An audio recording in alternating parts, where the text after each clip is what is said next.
Assalamualaikum warahmatullahi wabarakatuh.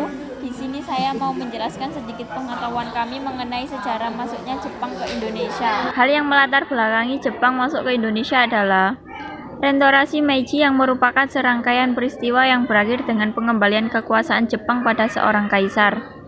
Peristiwa tersebut berdampak besar bagi industri Jepang.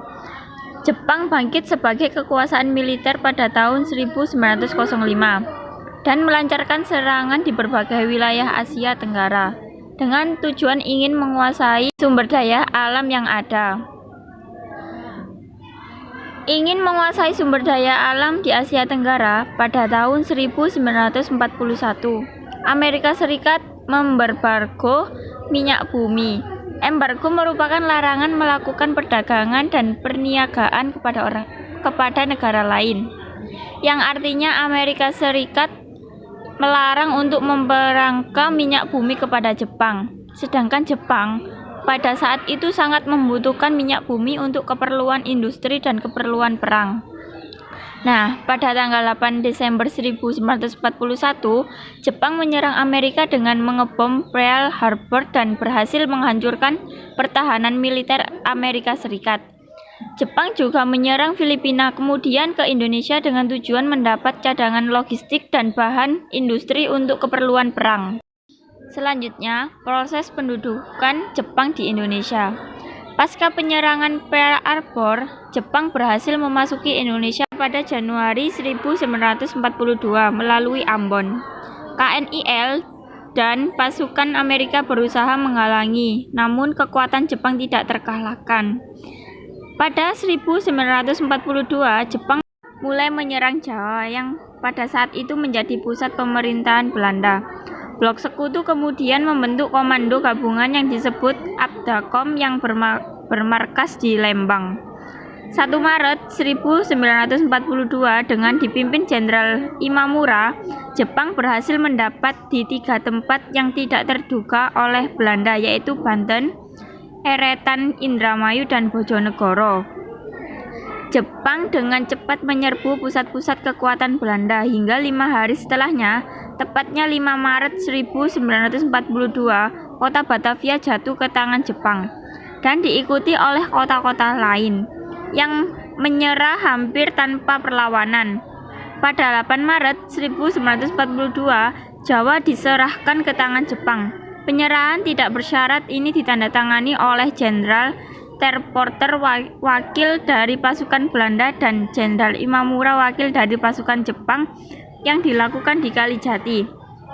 Dengan demikianlah berakhirlah masa penjajahan Belanda di Indonesia. Bagaimana sambutan rakyat Indonesia kepada Jepang? Kedatangan Jepang disambut baik oleh rakyat Indonesia. Mengapa demikian? Karena Jepang melakukan berbagai propaganda untuk menggerakkan dukungan dari rakyat Indonesia. Rakyat Indonesia didoktrin bahwa kedatangan Jepang ke Indonesia untuk membebaskan rakyat dari penjajah dan memajukan kesejahteraan. Propaganda yang dilakukan Jepang dengan cara penyiaran lagu Indonesia Raya, di samping lagu Kimigayo, dan mengenalkan produk Jepang merupakan produk yang bagus dan murah.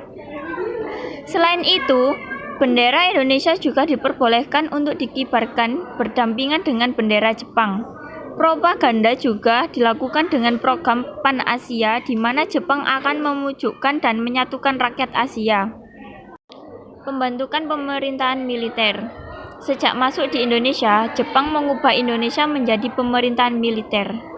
Di pertengahan tahun 1942, Jepang membagi Indonesia menjadi 3 pemerintahan militer, yaitu 1. Pemerintahan militer Angkatan Darat Sumatera yang berpusat di Bukit Tinggi. 2. Pemerintahan militer Angkatan Darat Jawa dan Madura yang berpusat di Jakarta ditambah pasukan Angkatan Laut Jawa Madura. 3. Pemerintahan militer Angkatan Laut Kalimantan, Sulawesi, Maluku yang berpusat di Makassar. Dengan susunan pemerintah sebagai berikut. 1. Panglima Tentara pada saat itu dijabat oleh Jenderal Imamura. 2. Kepala pemerintahan pada saat itu dijabat oleh Seizaburo Okazaki. 3. Koordinator pemerintah atau semacam gubernur meliputi Jawa Barat yang pusatnya di Bandung, Jawa Tengah berpusat di Semarang, dan Jawa Timur berpusat di Surabaya. Sejak membentuk pemerintahan militer ini, Jepang mulai secara perlahan melakukan perubahan dengan menetapkan lagu Kimigayo sebagai lagu kebangsaan.